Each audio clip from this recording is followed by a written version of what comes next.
Supreme court के मुख्य न्यायाधीश जी ने कितनी आसानी से कह दिया ना कि बेरोजगार युवा कॉकरोच की तरह होता है।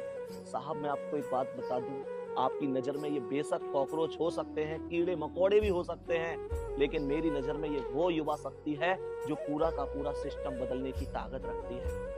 सबसे पहले मैं आपसे एक बात पूछना चाहूंगा कि अगर आपकी नजर में ये कॉकरोच हैं भी, तो क्या ये अपनी मर्जी से कॉकरोच बन गए? क्या आपके सिस्टम ने इन्हें मजबूर नहीं किया?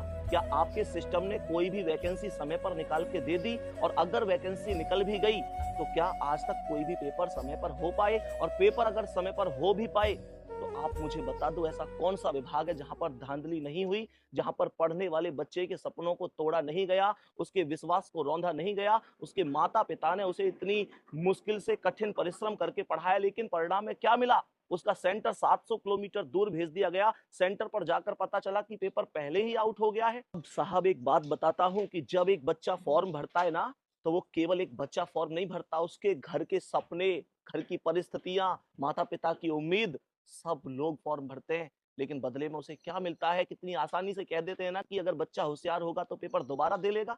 लेकिन आपने सोचा कि उसका जो मानसिक संतुलन बिगड़ गया उसका क्या होगा? उसके पिता ने कहां से लाकर फीस का इंतजाम किया होगा? वो कैसे दोबारा वो सारी जरूरतें पूरी कर पाएंगे? इतनी दूर वो जब सेंटर पे पेपर देने गया था तो उसने किराए का इंतजाम कैसे किया होगा?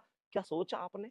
एक बार इन बच्चों को, इन युवाओं को, इन बेरोजगारों को कॉकरोच बोलने से पहले काश आप अपने सिस्टम को भी संभाल पाते। और साहब यही चीज है कि आज आप देखो, थोड़ा सा देखो कि 10 मिलियन से ज्यादा इस संगठन में लोग जुड़ चुके हैं। साहब इससे तो आप समझ ही सकते हैं कि संघर्षों के साए में तूफान हमारा पलता है। जिस ओर जवानी चलती है उस ओर जमाना चलता है, उस ओर जमाना चलता है।